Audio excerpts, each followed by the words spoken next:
speaking from my heart. Lahat ng sasabihin ko ngayon ay galing sa puso ko. Today I will take accountability for everything. Nagkamali ako, and I want to say sorry for everything that I have done. It all started last June of 2024. I was in a very dark place. I was lonely. And I was getting attention from Anthony. The kind of attention that I needed. When I sensed that there was this brewing attraction between Anthony and I, nadala ako sa emotions ko. And I knew that was wrong. I came clean right away. I told my ex everything, and I admitted things to him, and then we broke up. It wasn't easy. It was very hard for me too. I announced the breakup. The reason why I became so emotional during the interview, because I was holding back a truth. Yun yung totoo.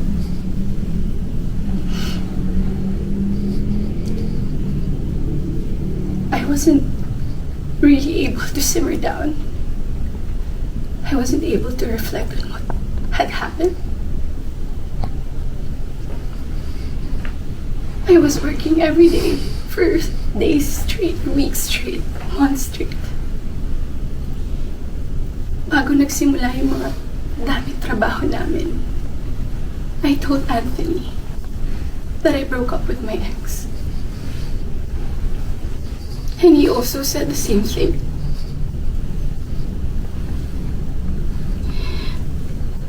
Mind you, I was in a very lonely place. I was so lonely. And I was so vulnerable at that time. Like everybody, nakaka-break lang. You would be so vulnerable. I was working every day. At sa lahat ng trabaho na yun, kasama ko si Anthony. Aaminin ko, sa araw-araw na pagtatrabaho namin, nahulog din yung load ko. He would be very sweet to me.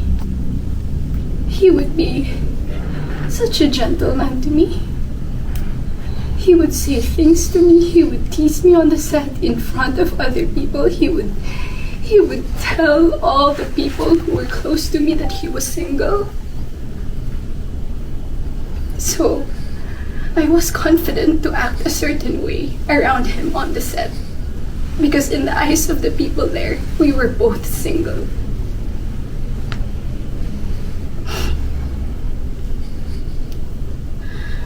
Araw-araw kami nagtatrabaho, and September came. We went to Italy for our shoot sa teleserye namin na Incognito. And doon nag-start na naging deep yung pagkakilala namin sa isa't isa. I really fell. Nung pauwi na kami ng Italy, it was my birthday. And we were stuck at the airport the whole day. He would say things to me that are sweet. He would say promises. We would tell promises to each other.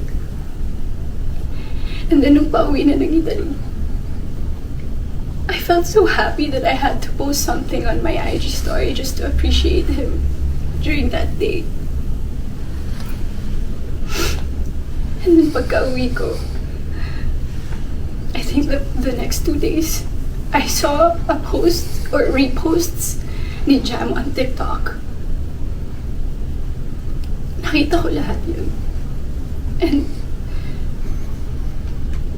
at that time, yung time frame na yun, nasa screenshots din na nangamusta ako I said, kamusta si Jam? Nangumusta ako kay Jam, it wasn't because dahil alam ko na sila pa. Dahil alam ko na she was going through something and Anthony had to take care of her. But at that time, nagtatrabaho pa rin kami and he would still be the same way to me. I would ask him, God knows I asked him, nagkabalikan ba kayo? He said no. Do you still love her? He said no. He would say things na ako yung gusto niya and all. I really asked him so many times. And then the first wave of bashing on TikTok. Masakit yun para sa akin. I asked him, when are you gonna release a statement na wala na kayo? When? Because in the eyes of the public, you are taken. But I know that you're not. And he would be very sweet to me. When are you gonna release a statement? He would tell me he was waiting for the right moment. I didn't want to be pushy. I didn't want to aggravate things. So I waited and kept quiet because it wasn't my story to tell anyway. I kept quiet. October passed. We were working still every day. And then Halloween.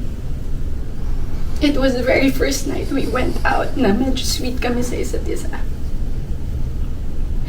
The next day, Jam posted on her Instagram story. There were no names mentioned. There were no names, but people were insinuating that it was Anthony and I. So the waves of bashing came again. I asked him again, when are you gonna release a statement?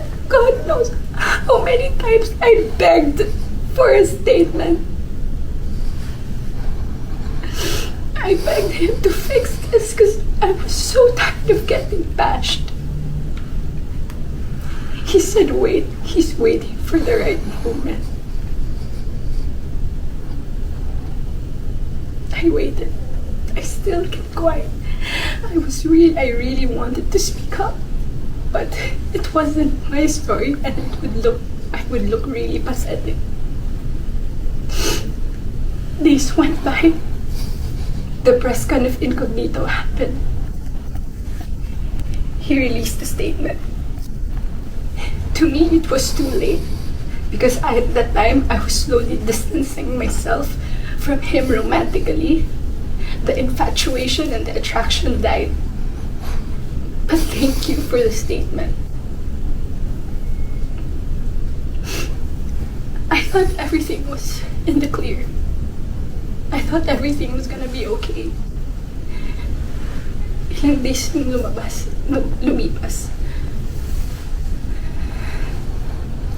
The screenshots.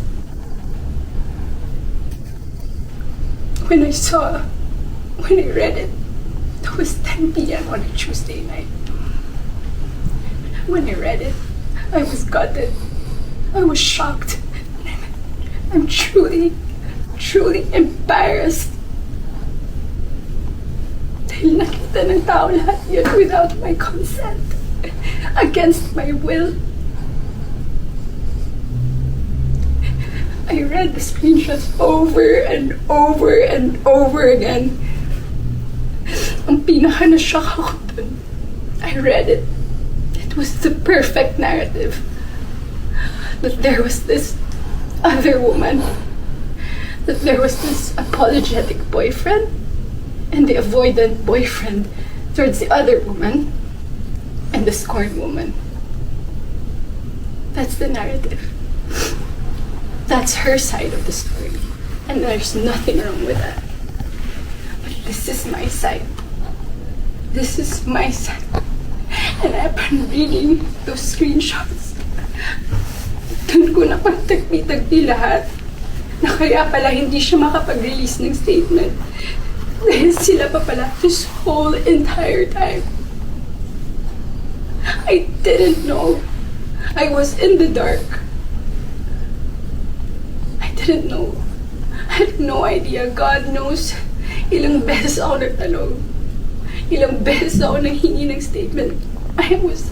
Doon ko rin na-realize bakit ganun yung reactions ni Jam. Now, I get her.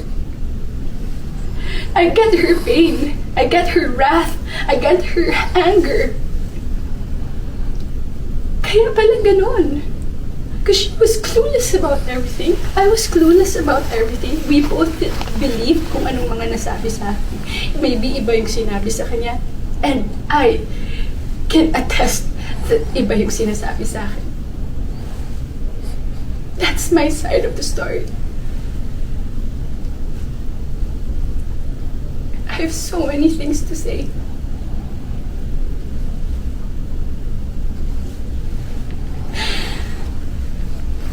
Hindi ka ako makapaniwala. Papahinga pala ako ganito sa buhay ko. So to the public, I'm sorry that you got to see that very intimate side of me. Ganun talaga ako pag nagbigay ng pagmamahal. It was supposed to be private. It was supposed to be a private, intimate thing.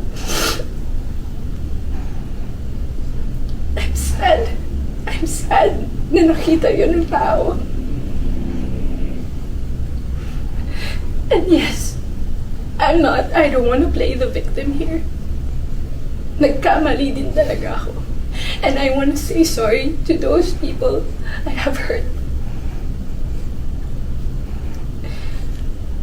I reached out to Jam last November. I did not get a reply. I think that was last November. Because I wanted to know what's up. So, I'm sorry. Most especially, I'm very sorry. I'm truly sorry to those people who supported me for 10 years. Alam nila lahat na ginapang ko yung career ko. Mapunta lang sa kung saan ko gusto. Ginawa ko lahat. Pinaghirapan ko lahat sa tulong nila. Nagagawa ko yung mga gusto ko. I don't know where I'm gonna go. I don't know saan ako papunta. Yung dignidad ko, hindi ko na mahanap. Whenever I go out, whenever I walk, I feel like I'm a naked woman walking. Hindi ko alam anong gagawin ko. I'm so embarrassed. And I'm sorry that you get to see that.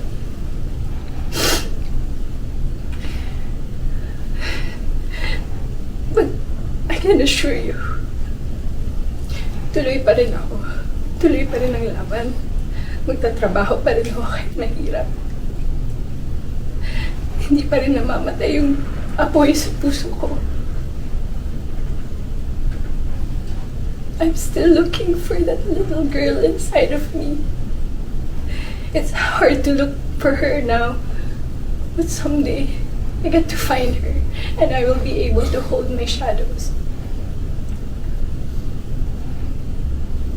What you saw